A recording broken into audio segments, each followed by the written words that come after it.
नमस्कार, स्वागत है आपका एक बार फिर से हमारे इस नए वीडियो लेक्चर में। इसके अंदर हम बात करेंगे चारगाफ रूल की। चारगाफ एक साइंटिस्ट था जिसने एक रूल प्रतिपादित किया कि डीएनए जो होगा वो कैसा होगा, यानी कि हर डीएनए, चाहे वो बैक्टीरिया का डीएनए हो, चाहे वो एनिमल का डीएनए हो, चाहे वो किसी भी ऑर्गेनिज्म का डीएनए हो, उस डीएनए में जो एडिनोसिन, गुआनोसिन, थायमिन और जो साइटोसिन है, उनका जो अमाउंट होगा, उनका जो अनुपात होगा वो क्या होगा, ये चीज़ हमें बताता है कौन?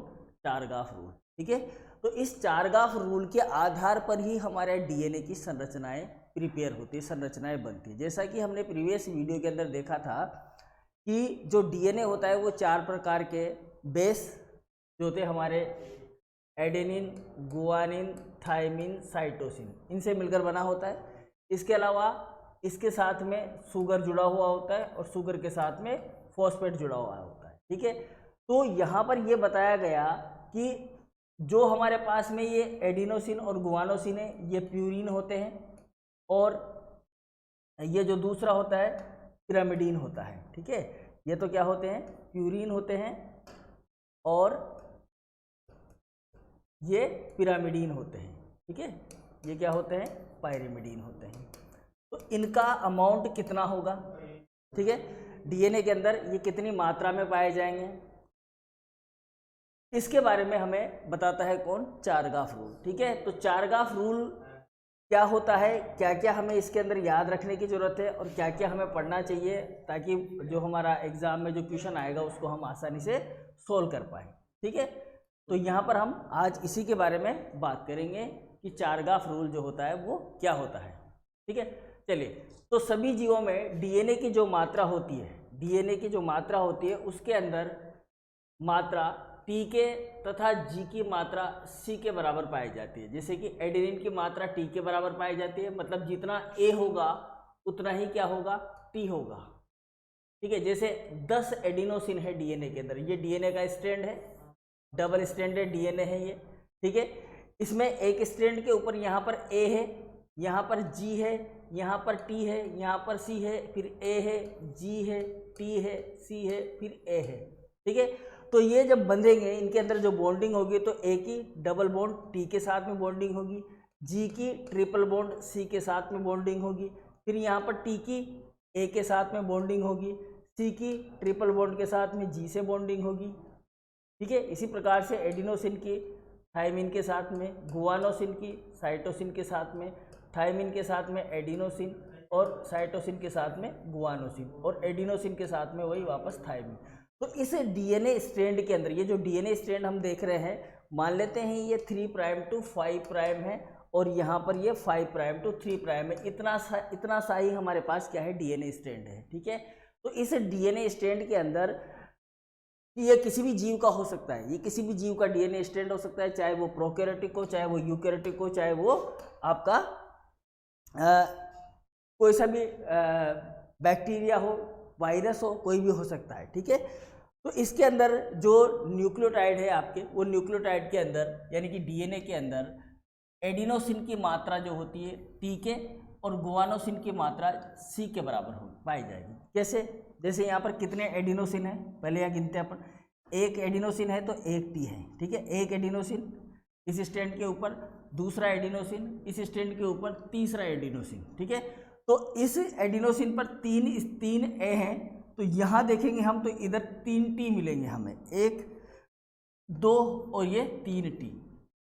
तो जितने ए उतने ही क्या होंगे? टी होंगे। अब टोटल अगर डीएनए की बात करें, तो टोटल डीएनए के अंदर, इस पूरे 2 स्ट्रैंड के अंदर अगर हम एडिनोसिन और थायमिन को काउंट करें, तो कितने एडिनोसिन है? तो 1 adenosine, 2 adenosine, 3 adenosine, 4 adenosine, 5 adenosine. तो यहाँ कितने एडिनोसिन है? 5 ए है। ए की संख्या कितनी है? 5। तो थायमिन की संख्या कितनी होगी? 1 2 3 4 और 5 ही क्या होंगे? यहाँ पर थायमिन होंगे। इसी प्रकार से जितने इसके अंदर साइटोसिन है उतने ही गुआनोसिन होंगे। जैसे गुआनोसिन की हम काउंट करें, यहाँ पर गुआनोसिन को आप काउंट करोगे तो 1 2 3 4। ठीक है, कितने हो गए? 4। तो गुआनोसिन की संख्या कितनी हो गई? 4। तो फिर साइटोसिन की संख्या कितनी है, तो साइटोसिन की संख्या 1, 2, 3 और ये 4। तो साइटोसिन भी कितने हो गए, 4। तो जितने गुआनोसिन उतने ही साइटोसिन, जितने एडिनोसिन उतने ही थाइमिन। इस तरह से हाँ यहाँ पर जो डीएनए होता है इसके अंदर जितना एडिनोसिन होगा उतना ही थाइमिन होगा, जितना गुआनोसिन होगा उतना ही साइटोसिन होगा। चलिए अब यहाँ पर एक चीज़ और समझ लेते हैं कि एडिनोसिन और गुआनोसिन ये दोनों क्या है, प्यूरिन है। ये दोनों क्या है, प्यूरिन है। और थाइमिन और जो साइटोसिन है वो दोनों क्या है, पैरिमिडीन है। तो यहाँ पर हम ये भी देखेंगे कि जो जितना प्यूरिन होगा उतना ही पिरामिडीन होगा। जैसे कि जितना प्यूरिन है, जैसे प्यूरिन की मात्रा कितनी है, ये प्यूरिन है एडेनिन 5, तो थाइमिन क्या है, पिरामिडीन, तो इसकी मात्रा भी कितनी होगी, 5। तो ये जितना प्यूरिन होगा उतना ही क्या होगा, पिरामिडीन भी यहाँ पर प्रेजेंट होगा। बात समझ में आ रही है ना, जितना प्यूरिन होगा उतना ही क्या होगा, पिरामिडीन होगा। ठीक है, चलिए तो नंबर 2 बात करते हैं, तो हुई नंबर 1। नंबर 2 बात करें, डीएनए में उपस्थित प्यूरिन जो कि है ए और जी, ठीक है, की मात्रा पिरामिडीन यानी कि टी और सी की कुल मात्रा के बराबर होती है। मतलब जितना प्यूरिन उतना ही क्या होगा, पिरामिडीन होगा। दूसरी बात, पहली बात क्या याद रखनी है हमें कि डीएनए में एडेनिन की मात्रा थाइमिन के बराबर तथा गुआनोसिन की मात्रा साइटोसिन के बराबर होती है। दूसरी बात, सेम उसी बात को दोबारा से दोहरा देंगे हम सेम वे में कि जितनी मात्रा में प्यूरिन होगा उतनी ही मात्रा में क्या होगा, पिरामिडीन होगा। ठीक है, तीसरी बात करें हम यहाँ पर, डीएनए के क्षारों का संगठन सभी जीवों में असमान पाया जाता है। असमान का मतलब है कि एडेनिन जितना होगा उतना थाइमिन तो होगा, लेकिन जितना एडेनिन है उतना गुआनिन हो ये संभव नहीं है। ठीक है ना, जैसे इसी के अंदर हम देख लें कि यहाँ पर एडेनिन कितना है अपना, देखो एडेनिन आए हमारे पास में 5, तो इस सेगमेंट के अंदर गुआनोसिन की संख्या कितनी आ गई, 4 आ गई। इसी तरह थाइमिन कितना आया, 5, तो साइटोसिन की संख्या कितनी है, 4। तो ये जो क्षारों का अनुपात है ना, ये बराबर कभी नहीं रहेगा। मतलब ऐसा नहीं है कि भाई जितने एडेनिन है उतने ही गुआनिन हो, ये संभव नहीं है। ठीक है ना, ये बदलता रहेगा, हर जीव में ये बदल जाएगा, हर कोशिका के अंदर ये बदल सकता है। वो उसके ऊपर डिपेंड करेगी कि उसके पास कौन सा जीन है। थोड़ा सा ये आपको कन्फ्यूज कर सकता है, लेकिन यहाँ हम इस संगठन में इस तरह की बात कर रहे हैं। संगठन में मतलब ये होना चाहिए कि जितना एडेनिन है उतना ही गुआनिन हो, उतना ही थाइमिन हो, उतना ही क्या हो, साइटोसिन हो। तो ये कभी भी नहीं हो सकता, ये कभी भी संभव नहीं है, ये हमेशा एक जैसा नहीं होता है। ठीक है ना, मतलब जैसे मान लो 10 एडेनिन है तो 10 गुआनिन हो, 10 ही थाइमिन हो, 10 ही साइटोसिन हो, तो ये ऐसा नहीं होगा, ये बात ध्यान रखनी है। तो ऐसी चीज़ हमें नहीं मिल सकती, इसलिए हम बोल रहे हैं कि डीएनए के क्षारों का जो संगठन है या डीएनए के अंदर जो बेस है उनका जो संगठन है वो सभी जीवों में कैसा पाया जाता है, असमान पाया जाता है। इसके लिए यहाँ पर इसने एक फॉर्मूला दिया, और वो फॉर्मूला क्या है, वो फॉर्मूला है A+T/G+C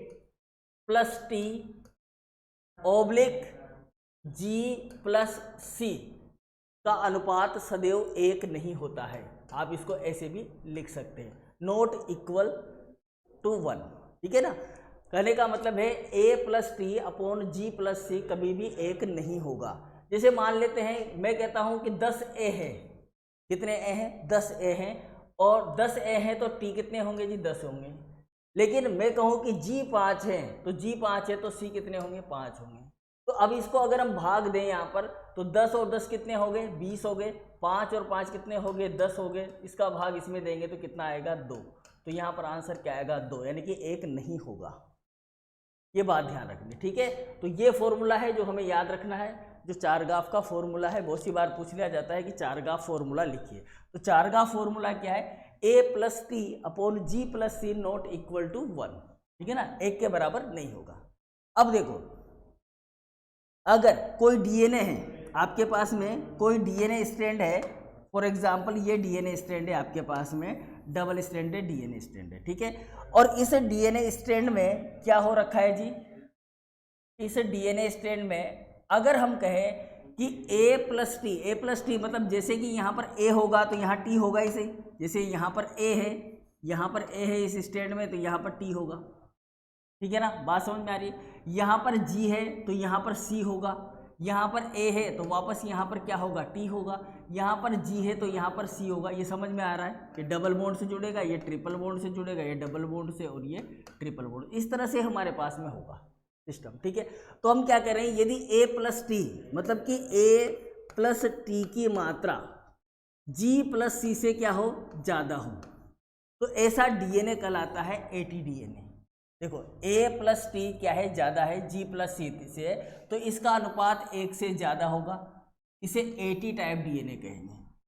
जैसे मैं कहूँ कि यहाँ पर ये 10 है तो ये भी 10 ही होगा, और ये 5 है क्योंकि ये कम है ना, कम अमाउंट है। g प्लस सी क्या है, कम अमाउंट है भाई, ध्यान रखेंगे ये बात। तो ये कम अमाउंट है तो यहाँ मैं लिख देता हूँ इसको g प्लस सी, ये भी 5 है, तो एक टोटल कितना हो गया, ये 20 बड़ा हो गया किससे, 10 से, ठीक है। तो इसका अनुपात सदैव क्या होगा, 1 से ज़्यादा होगा। इन दोनों का अनुपात हम निकालें तो 2:1 आएगा। क्या आएगा, 2:1 आएगा, यानी कि 1 से ज़्यादा आ रहा है, 1 से ज़्यादा आ रहा है, 2 आ रहा है, 1 का भाग 2 में देंगे तो 2:1 का मतलब होता है 2/1। 2:1 का मतलब होता है गणित में 2/1, तो 2/1 बराबर कितना हो गया, 2। तो 1 से ज़्यादा आ रहा है, तो 1 से ज़्यादा अमाउंट किसका है, एटी का है, तो ऐसा डीएनए क्या कहलाएगा, एटी डीएनए कहलाएगा। ऐसा डीएनए क्या होगा, एटी डीएनए होगा। दूसरी बात याद रखें, ठीक है। सेम इसी प्रकार से अगर हम आगे देखें, इसी चीज़ को आगे बढ़ाते हैं हम, एटी कम है किससे, जीसी से। एटी का जो मान है वो किससे कम है, जीसी से कम है, ठीक है ना। एटी का मान जो है वो किससे कम है, जीसी से कम है। थोड़ा सा इसको हम वापस देख लेते हैं, यहाँ पर नीचे कर लेते हैं इसको। देखो यहाँ पर इधर करते हैं, एटी क्या है, जीसी से कम है, एटी का मान जीसी से कम है। इसको दूसरे कलर से देखते हैं, एटी है, ए प्लस टी का अमाउंट जो है वो किससे कम है, जी प्लस सी से कम है। अब हम ये कह रहे हैं कि ए प्लस टी जो है यहाँ पर 20 है, और ये जो है जी प्लस सी ये कितना है, 40 है, तो 20 बड़ा है 40, ठीक है, 20 से बड़ा है 40, तो इसका अनुपात निकालेंगे तो क्या आएगा, 2:4 आएगा। 2:4 को अगर हम उसमें बांटेंगे, बटा में करेंगे तो 2/4 आएगा। 2/4 का मतलब होता है 1/2, 1/2 बराबर होता है 0.5। तो ये क्या हो गया जी, ए का मान कम है, एटी का मान कम है, तो जीसी का मान क्या हुआ, ज़्यादा हुआ। तो इस तरह का जो डीएनए है जिसमें एटी का मान कम आ रहा है, जीसी का मान ज़्यादा आ रहा है, तो ये तो एटी का मान निकल के आ गया 0.5, तो 0.5 किसका निकल के आया, एटी का मान, ठीक है। अगर मुझे इसी का मान निकालना है, क्या, जीसी का मान निकालना है, तो मैं इसको कर दूंगा 4:2। 4:2 का मतलब 4/2, 4/2 का मतलब 2। थोड़ा सा कैलकुलेशन वाला मामला है, ठीक है, समझ रहे हैं ना, ये कैलकुलेशन है, समझ लो। मतलब मैं इसको आगे करूँगा ना इस तरह से, जैसे मैंने इसको 80 को बड़ा किया, तो अगर मैं इसको आगे लिख दूँ, इसको अभी मैं लिख के दिखाऊंगा कैसे, तो यहाँ आ गया 2 आ गया, तो इसका मतलब ये कितना हो गया, ज़्यादा है, ज़्यादा अमाउंट है, तो ऐसा डीएनए क्या कहलाएगा, जीसी टाइप डीएनए कहलाएगा। सीधा सीधा मतलब है, ज़्यादा कैलकुलेशन में नहीं पढ़ना है, तो मैं समझाने के लिए बता रहा हूँ कैसे ऐसे करते हैं, ठीक है ना, ऐसे ऐसे निकालते हैं।